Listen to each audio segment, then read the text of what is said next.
हमने देखा कि अगर हमारे पास S S S congruence criteria हो, जिसका मतलब हुआ कि अगर हमारे पास दो ट्रायंगल हैं, एक ट्रायंगल कुछ मान लेते हैं ऐसा है और एक दूसरा ट्रायंगल है जिसके तीनों साइड इस ट्रायंगल के तीनों साइड के बराबर हैं, यानी कि एक ये साइड हो गया, ये इसके बराबर हो जाएगा, ये हमारा दूसरा साइड हो गया, ये इसके बराबर, और तीसरा साइड कुछ ऐसे ये आपस में बराबर हैं, तो हम बोलेंगे कि ये जो दोनों ट्रायंगल्स होंगे ये आपस में कॉन्ग्रुएंट कॉन्ग्रुएंट होंगे।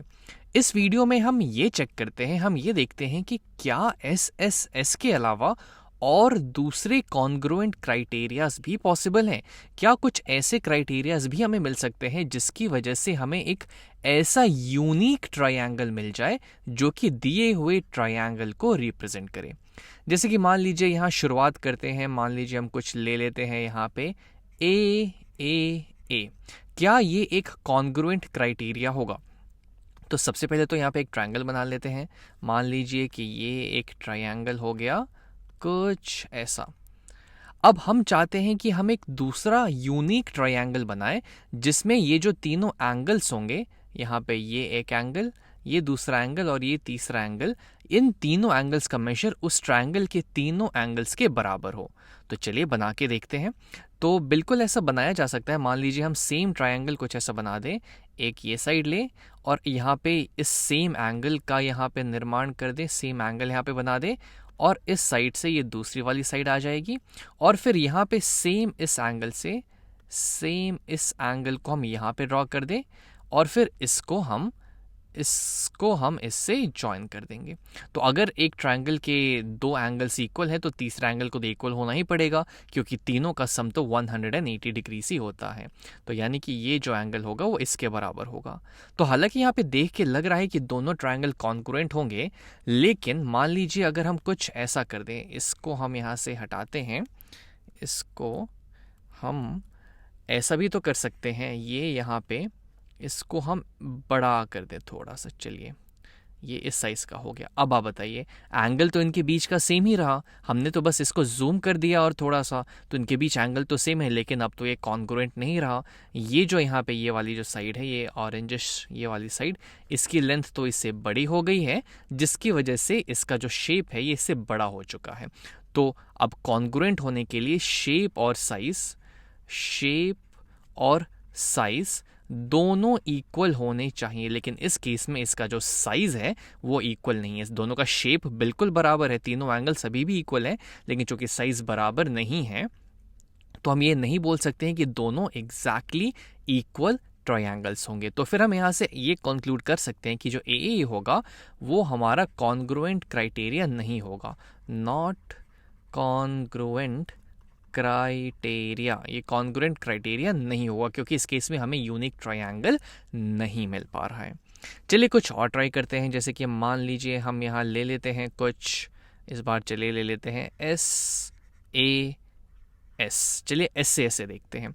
तो एस ए एस का मतलब हुआ कि अगर हमें एक ट्रायंगल हम यहाँ बनाते हैं, एक ये ट्रायंगल ले लेते हैं, कुछ ऐसा ट्रायंगल हमने बना दिया। इस ट्रायंगल का अगर मान लीजिए हमें एक साइड दिया हुआ है, ये वाली साइड, इसको हम सेम कलर से शो कर देते हैं, ये साइड हमें दिया है, और एंगल और दूसरी साइड यानी कि ये साइड भी मान लीजिए चलिए हमें पता है, ये वाली साइड भी पता है, और इनके बीच का जो एंगल है, ये तीनों जानकारी हमें दी हुई है। तो क्या इस जानकारी के बेसिस पे हम एक दूसरा यूनिक ट्रायंगल बना पाएंगे? तो चलिए बना ही के देखते हैं। तो सबसे पहले तो मान लीजिए इस लेंथ का हम एक यहाँ पे लाइन खींच लेते हैं, ठीक है, तो इसके बराबर ये हो गया। अब इस लाइन पे हम क्या ऐसा यूनिक एंगल ड्रॉ कर सकते हैं? तो बिल्कुल कर सकते हैं, हम प्रोडक्टर वगैरह की सहायता से यहाँ पे इस मेजर का एक एंगल ड्रॉ कर सकते हैं। कुछ ऐसा हमने एंगल ड्रॉ कर लिया। इस एंगल को ड्रॉ करके हम इससे यहाँ पे एक लाइन बना सकते हैं, जो कि कितना भी लंबा होगा, इसकी लंबाई अभी हम ध्यान में नहीं दे रहे हैं, अभी बस हम इस सेम मेजर का एंगल हमने यहाँ पे बना दिया। सेम मेजर के एंगल पे हमने यहाँ पे एक लाइन खींच दी। अब हमें इस साइड की भी लेंथ दी हुई है, तो हम कॉम्पास के थ्रू इतना यहाँ से हम ऐसे कुछ करके यहाँ से इसको सेलेक्ट कर सकते हैं, इतना हम यहाँ पे विद लेके सेम विद का हम यहाँ पे कुछ कट कर सकते हैं, यहाँ पे कॉम्पास को रख के, जिसका एक पॉइंट यहाँ पे फिक्स हो, दूसरा पॉइंट यहाँ पे डाल के हम सेम पॉइंट पे कट कर सकते हैं। अब यहाँ पे हमें एक फिक्स पॉइंट यहाँ पे मिल गया, और यहाँ हमने जब इसे ड्रॉ कर रहा था तो एक फिक्स पॉइंट हमें यहाँ पे मिल गया। अब यहाँ पे हमारे पास सिर्फ एक ही पॉसिबिलिटी है ट्राइंगल बनाने की, ये इसके बराबर हो गया, और वो ट्राइंगल तभी बन सकता है जब हम इस एंड पॉइंट को इससे यहाँ पे ज्वाइन कर दे। तो यहाँ पे हमें एक यूनिक ट्राइंगल मिल जाएगा, जो कि इस दिए हुए ट्राइंगल के एग्जैक्टली इक्वल होगा शेप में और साइज में, और दूसरी कोई पॉसिबिलिटी यहाँ दिख नहीं रही है। तो हम बोल सकते हैं कि SAS जो है हमारा एक कॉन्ग्रुएंट क्राइटेरिया हो जाएगा। चलिए अगला कुछ देखते हैं, जैसे कि मान लीजिए अब हम ले लेते हैं कुछ ले लीजिए, चलिए ASA ले लेते हैं इस बार। एंगल, साइड एंगल, यानी कि दो एंगल्स हमें दिए हुए हैं और उनके बीच का साइड हमें दिया हुआ है। जैसे कि मान लीजिए एक साइड ये हो गया, दूसरा साइड कुछ ये हो गया, और तीसरा साइड कुछ ऐसा यहाँ पे हो गया। इसको ठीक से कर लेते हैं थोड़ा, कुछ ऐसा हमने यहाँ पे बना लिया। अब इस ट्राइंगल में चलिए हमें ये वाला एंगल, ये साइड और ये वाला एंगल, इतनी जानकारी हमें दी हुई है। अब क्या इस इंफॉर्मेशन के बेसिस पे हम एक यहाँ पे यूनिक ट्रायंगल बना सकते हैं जो कि एग्जैक्टली इसी ट्रायंगल जैसा हो? चलिए कोशिश करते हैं बनाने का। तो सबसे पहले तो हम इस वाली साइड के इक्वल, इस सेम साइड लेंथ की हम यहाँ पे एक साइड लेंथ बना लेते हैं, जो कुछ हम स्केल के थ्रू बना सकते हैं। ये कुछ ऐसा हो गया। अब ये एंगल हमें पता है, तो सेम हम यहाँ पे एक आर्क ड्रॉ कर लेते हैं जिसकी मेजर सेम इस एंगल के बराबर होगी। तो हमने यहाँ पे सेम एंगल बना लिया और फिर इसके थ्रू हम एक लाइन को यहाँ पे ऐसे पास करा देते हैं। ठीक है, अब इस लाइन की लेंथ हमें पता नहीं है, तो ये कितने भी आगे तक जा सकती है। उसके अलावा हमें ये एंगल भी पता है जो कि हम इस पॉइंट पे यहाँ बना सकते हैं।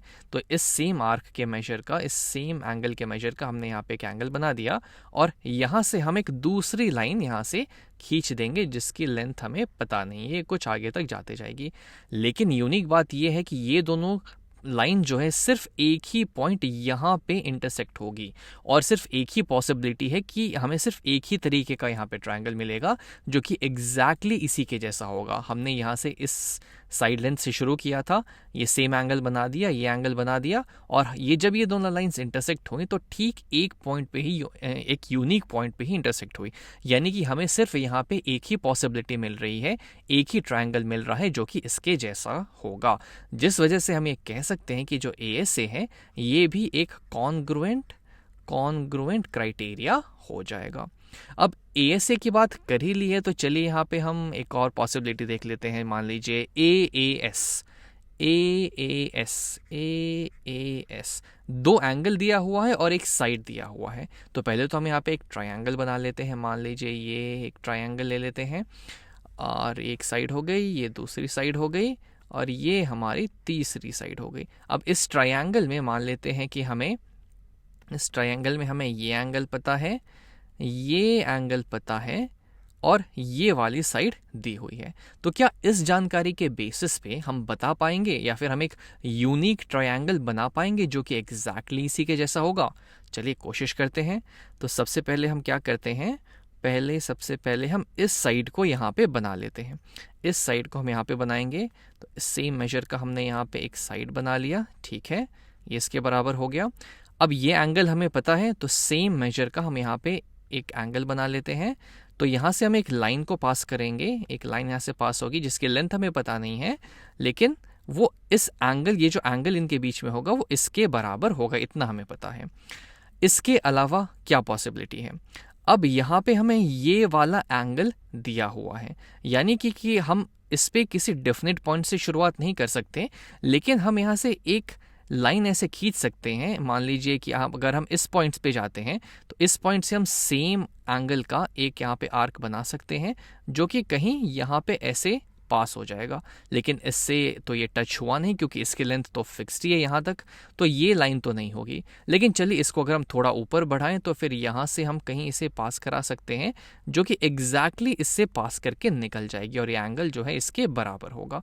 तो हम बोल सकते हैं कि इस केस में इस केस में हमें यहाँ पे एक यूनिक ट्रायंगल मिला, एक यूनिक ट्रायंगल मिल गया जो कि सेम एंगल यहाँ पे ये जो बन रहा है इसके बराबर होगा और ये इस पॉइंट को एक एग्जैक्टली एक पॉइंट पे ही कट करेगा।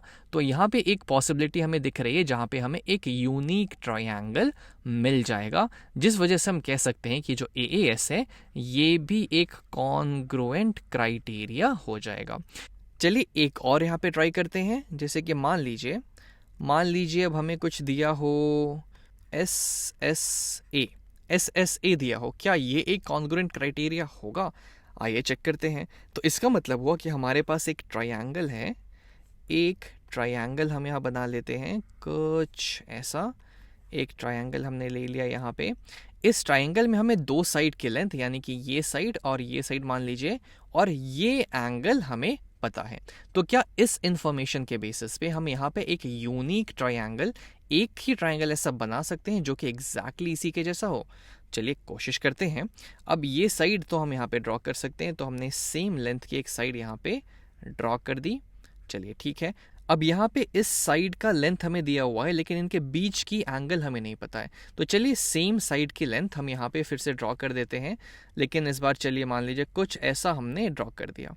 इस केस में इनकी जो इस साइड की जो लेंथ है और इस साइड की लेंथ बराबर है। अब ये हमें मिल गया। अब यहाँ से हम इस सेम एंगल को ड्रॉ कर देते हैं। इस सेम एंगल हमने यहाँ से ले लिया और जो हमें यहाँ पे ये लाइन मिला इसे हमने ज्वाइन कर दिया कुछ ऐसे ये ज्वाइन कर गया। तो यहाँ पे हमें एक ट्रायंगल मिला, लेकिन इस ट्रायंगल और इस ट्रायंगल दोनों इस कंडीशन को सेटिस्फाई कर रहे हैं। एक साइड इसके बराबर है, ये दूसरा साइड इसके बराबर है और ये एंगल इसके बराबर है। लेकिन हमें यहाँ पे दो अलग अलग तरीके के ट्रायंगल मिल गए, क्योंकि देख के ही हमें पता चल रहा है कि ये जो एंगल है ये एंगल इस एंगल के बराबर नहीं है। दोनों एंगल अलग अलग है। तो हमें यहाँ पे एक यूनिक ट्रायंगल तो मिला ही नहीं, जिसकी वजह से हम कह देंगे कि SSA हमारा एक कॉन्ग्रुएंट क्राइटेरिया नहीं होगा। नॉट कॉन्ग्रुएंट क्राइटेरिया नहीं होगा। तो फिर अब इन चीज़ों को हमें याद रखना होगा क्या? तो हालांकि मैं सजेस्ट नहीं करूँगा कि आप इसे याद रखें, क्योंकि इसको देख के आप इसके बेसिस पे थोड़ा सा इसको समझ जाएंगे अगर आप, तो आप आराम से बता सकते हैं कि इनमें से कौन सा कॉन्ग्रुएंट क्राइटेरिया है और कौन सा कॉन्ग्रुएंट क्राइटेरिया नहीं है।